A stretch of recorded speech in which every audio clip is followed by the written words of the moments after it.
High atop the mighty Olympus, where gods shape the fate of mortals, rises Ares, son of Zeus and Hera, pure embodiment of war.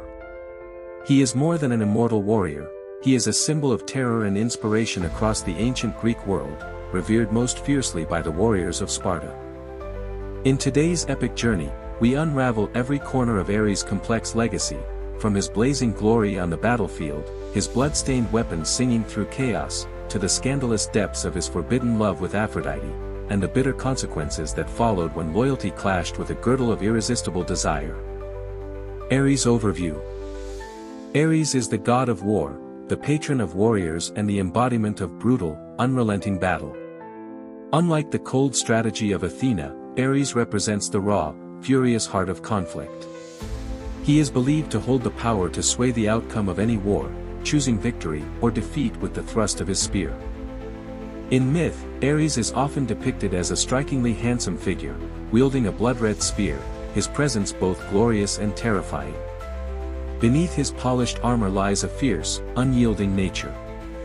Legends even claim that his throne on Olympus was wrapped in human skin, a chilling symbol of his violent dominion. Ares was reckless, bloodthirsty, and driven by instinct. He threw himself into battle with wild abandon, despite the divine law that forbade the Olympians from interfering directly in mortal affairs. But Ares cared little for such rules. He didn't fight for justice or victory, he fought because war itself thrilled him. At last, he arrived and fell to his knees. Though he was the true son of Zeus and Hera, Ares was never cherished. His fierce temper and reckless thirst for war made him a god even his own parents kept at a distance. Feeling unloved and unwanted, Ares stirred conflict not only among mortals, but even among the gods themselves. Some say he ignited wars simply to be seen, craving the recognition that Olympus denied him. His battles were not just for glory, but for the attention of a father who never looked his way, and a mother who never truly embraced him. Ares, ever clad in gleaming armor, marched into every brutal battle with his helmet on, sword at his side, and shield to his chest.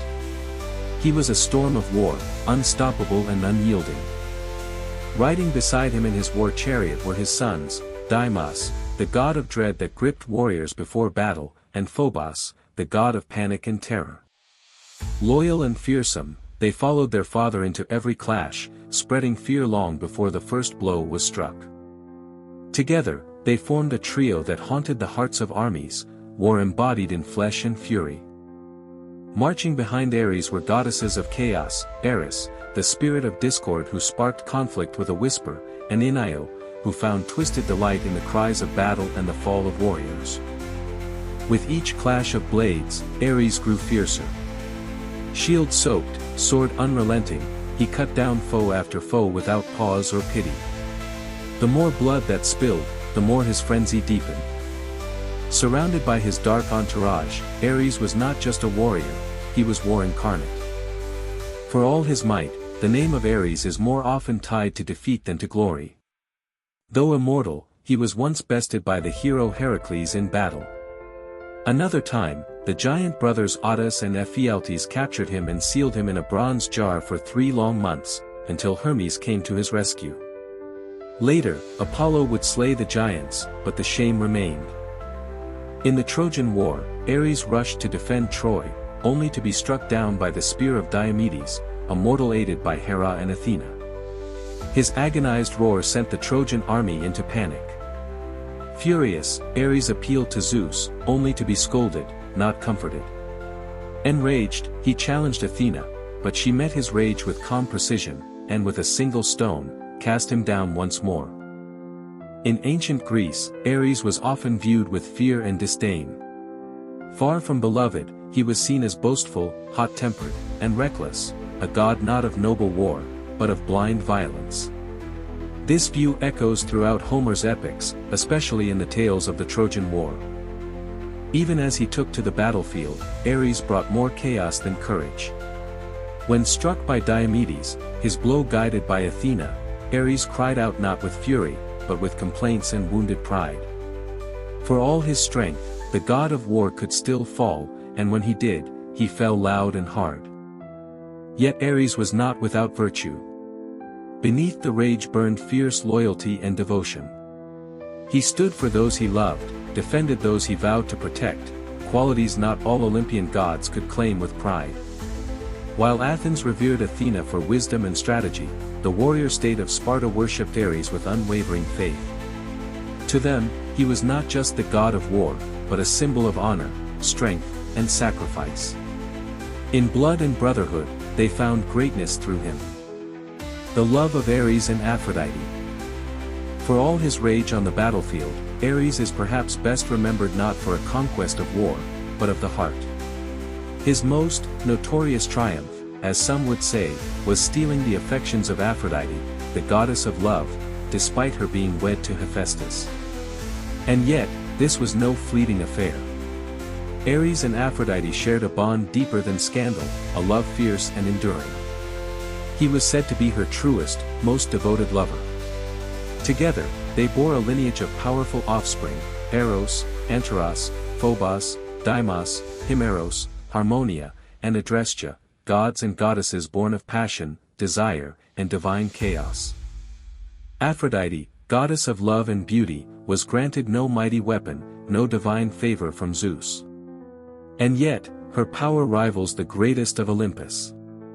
Her strength lay in a single, enchanted girdle, a mystical belt woven with irresistible allure. Whoever wore it gained the power to turn unrequited love into devotion. Even the proud, the cold, the distant, those who haunted your dreams and troubled your sleepless nights, would, upon seeing you, fall deeply and hopelessly in love. Not with reason, but with passion. Not by fate, but by the will of desire itself. Legend tells that Aphrodite, in a whisper of fate, lent her enchanted girdle to the Trojan prince Paris. With its divine power, he captured the heart of Helen, the most beautiful woman in the world, and wife of King Menelaus of Sparta. That single act of love, or betrayal, set the ancient world ablaze. To reclaim Helen, the Greeks launched 1,000 ships and marched upon the walls of Troy. Thus began a war not born of politics or conquest, but of passion, pride, and a goddess's gift of irresistible desire. Though Aphrodite had been given by Zeus to Hephaestus, the god of the forge, her heart belonged to another, Ares, the god of war. Their love, passionate yet forbidden, bloomed in secret behind the walls of Hephaestus's palace. But the sun sees all. Helios, the all-seeing god of light, witnessed their affair and revealed it to the wronged husband. Enraged, Hephaestus forged a net, thin as air, strong as iron, and draped it invisibly over their bed. At the perfect moment, the lovers were caught in his unbreakable trap, exposed for all of Olympus to see. At the perfect moment, the invisible net fell, ensnaring Ares and Aphrodite in a lover's embrace. But for Hephaestus, the trap was not enough. Craving justice, or vengeance, he summoned all the gods of Olympus to witness their shame. The goddesses, out of grace and virtue, refused to attend. But the male gods came, drawn by curiosity and laughter, filling the halls with murmurs and disbelief. There, beneath divine eyes, love and betrayal were laid bare, tangled in golden threads no strength could break. In another version of the tale, Ares, cautious of being discovered, placed a young god named Alectryon at the door, to keep watch and warn him if Helios, the sun god, approached. For if Helios saw them, he would surely reveal the affair to Hephaestus. But Alectryon, overcome by sleep, failed his duty. Helios caught sight of the lovers and told all. Enraged by the betrayal, Ares cursed the boy, transforming him into a rooster, forever doomed to announce the coming of the dawn, never again to miss the rise of the sun. Ares, the god of war, never took a wife, yet he was adored by many. His fierce spirit and striking beauty drew the hearts of goddesses across Olympus. Beyond Aphrodite, the goddess of love, his companions included Eos, the rosy-fingered dawn, said to be the most beautiful of all, Nike, the winged goddess of victory, and Eris, the fiery spirit of strife. Even Hebe, the youthful cupbearer of the gods, blushing, gentle, and radiant, was said to have shared quiet moments with Ares, bathing him in the sacred halls of Olympus. Fierce in battle, yet irresistible in presence. Ares was both chaos and charm, loved deeply by those drawn to fire. Ares, the bloodthirsty god of war, yet the loyal lover of Aphrodite, reveals a powerful contradiction. Born to destroy, yet yearning to connect. From glorious battles and crushing defeats at the hands of Athena, to a love affair scandalously exposed by Hephaestus, Ares forever walked the line between fury and feeling. Through this journey, perhaps you've seen more clearly the god who refused silence, who struck fear on the battlefield, yet stirred the hearts of Olympus with passion. If you found this story compelling, don't forget to like, share, and subscribe, and join us as we uncover more timeless legends, where power, intrigue, and immortal hearts await.